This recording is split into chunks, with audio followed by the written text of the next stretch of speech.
Hello, ഇതെങ്ങോട്ടാ നിങ്ങളീ ഓടിപ്പോകുന്നേ? ഒന്ന് stop ചെയ്തേ എല്ലാവരും. എന്നിട്ട് എൻ്റെ ഈ വീഡിയോ ഒന്ന് കണ്ടു പോണേ. അപ്പോൾ ഇന്നൊരു വെറൈറ്റി ഡിഷുമായിട്ടാണ് വന്നേക്കുന്നത്. കുട്ടികൾക്കെല്ലാം ഇഷ്ടമുള്ളൊരു സാധനമാണല്ലോ ലെയ്സ്, ബിങ്കോ എന്നൊക്കെ പറയുന്നത്. അപ്പോൾ ഞാനിന്ന് യൂട്യൂബിൽ വീഡിയോനായി ഇടാനായിട്ട് വീട്ടിലാണെങ്കിൽ ഒരു സാധനമുള്ള ആകെ ഇരിക്കുന്നൊരു ബീട്രൂട്ടാണ്. അപ്പോൾ അതൊരു ചെറിയ ബീട്രൂട്ടും ആണ്. അതിങ്ങനെ ആലോചിച്ച് ഞാൻ വിചാരിച്ചു എന്തുകൊണ്ട് നമുക്ക് ഈ ബീട്രൂട്ട് വെച്ചൊന്ന് ലെയ്സ് ട്രൈ ചെയ്ത് നോക്കിക്കൂടാ. അങ്ങനെ ട്രൈ ചെയ്ത് നോക്കിയപ്പോഴത്തേക്ക് നല്ല ടേസ്റ്റ് ഉണ്ടായിരുന്നു. അതുകൊണ്ടാണ് ഞാൻ ഈ വീഡിയോ ഒന്ന് നിങ്ങൾക്ക് ഷെയർ ചെയ്യാമെന്ന് വിചാരിച്ചത്. നമുക്ക് ട്രൈ ചെയ്ത് നോക്കിയിട്ട് ടേസ്റ്റ് ഇല്ലാത്ത സാധനം നമ്മൾ ഷെയർ ചെയ്തിട്ട് എന്തോ പ്രയോജനം.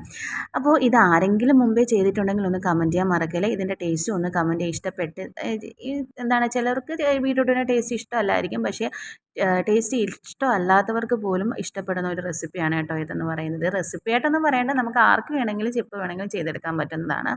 പിന്നെ കുട്ടികളൊക്കെ ബീട്രൂട്ട് കഴിക്കാത്തവരുണ്ടെങ്കിൽ ഇങ്ങനെയൊക്കെ ഉണ്ടാക്കി കൊടുക്കുകയാണെങ്കിൽ അവർ കഴിക്കും. ചായയുടെ കൂടെയോ 4 മണി പലഹാരമായിട്ടോ നമുക്ക് വേണമെങ്കിൽ സ്നാക്സ് ആയിട്ടോ ഒക്കെ ഉണ്ടാക്കി കൊടുത്ത് വിടാവുന്നതാണ്. ഇനി ഇത് ചെയ്യണമെന്ന് വെച്ചാൽ ബീട്രൂട്ട് നൈസായിട്ട് കട്ട് ചെയ്തെടുക്കുക. എന്നിട്ട് കുറച്ച് ഉപ്പിട്ടൊന്ന് അതൊന്ന് പുരട്ടി എല്ലായിടത്തും ഉപ്പാവുന്ന വരെ ഒന്ന് ആക്കിയെടുക്കുക. എന്നിട്ട് എണ്ണയിലിട്ട് വറുത്ത് കോരുക. അപ്പോൾ വറുത്ത് കോരിയപ്പോഴത്തേക്ക് ഞാൻ 2 രീതിയിൽ വറുത്ത് കോരിയായിരുന്നു. നല്ലതുപോലെ മൂപ്പിച്ച് ഭയങ്കര ക്രിസ്പി ആയിട്ട് കറുമുറ എന്ന രീതിയിലും വറുത്ത് കോരി.